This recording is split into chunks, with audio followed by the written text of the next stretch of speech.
Hey Psych2Goers, and welcome back to another video. Have you ever heard of C-PTSD? You may have heard of PTSD or post-traumatic stress disorder. We usually associate it with people who have experienced a traumatic event.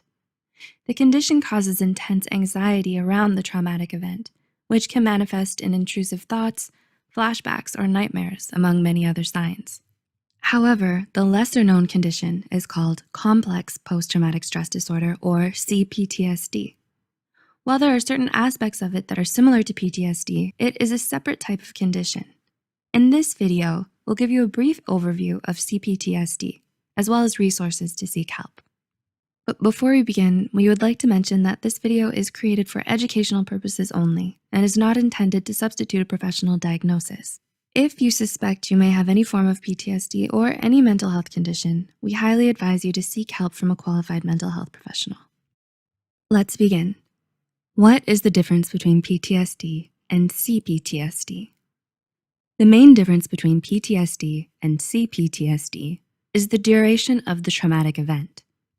PTSD is typically triggered by a specific or a series of events in a short period of time, while CPTSD is caused by a series of traumatic events over a long period of time.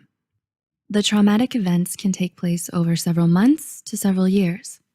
Like all forms of PTSD, CPTSD may lead to other issues, including but not limited to addiction, depression, anxiety, and changes in personality, among many more if left untreated.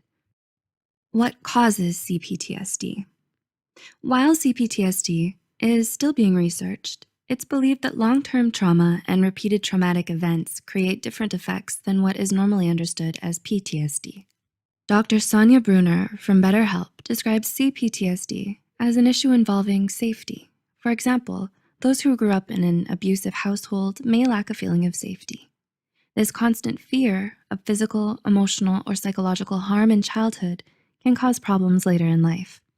Living in a war-torn country is also another instance where the basic feeling of safety is shattered. Feeling unsafe, especially for an extended period of time, can cause trust issues and issues with hyperarousal. Each person experiences and handles trauma in different ways, making CPTSD a challenging topic to study. What are the symptoms of CPTSD? Since CPTSD is closely related to PTSD, the symptoms often overlap. Flashbacks and/or nightmares related to the traumatic event are big indicators.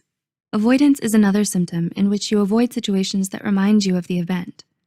Hyperarousal is another where you experience intense anxiety surrounding an event and anything that may remind you of it. People with CPTSD in particular may experience relationship issues, difficulty controlling emotions, negative self-view, and detachment from the trauma, which may manifest in derealization and depersonalization. Other mental health conditions may also develop. Seeking help early on this is highly recommended as these symptoms may worsen over time.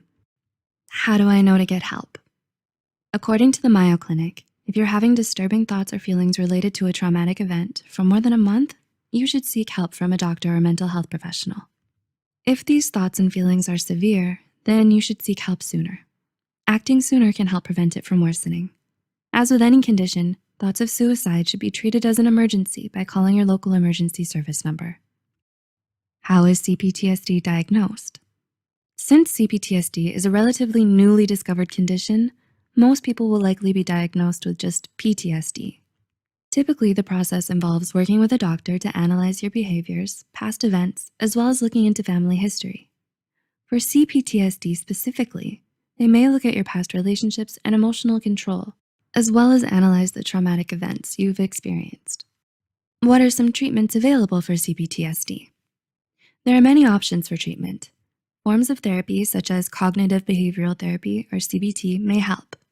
Medication may also be used alongside CBT. Otherwise, some professionals may use eye movement desensitization and reprocessing, EMDR, particularly for treating post-traumatic stress disorder. Did you find this video insightful? Let us know any thoughts on the matter in the comments below. We hope this video helped shed some light on CPTSD. The references and studies used in this video are added in the description. If you found this video helpful, be sure to like, subscribe, and share this video with those who might benefit from it. Thanks for watching, and we'll see you in the next one.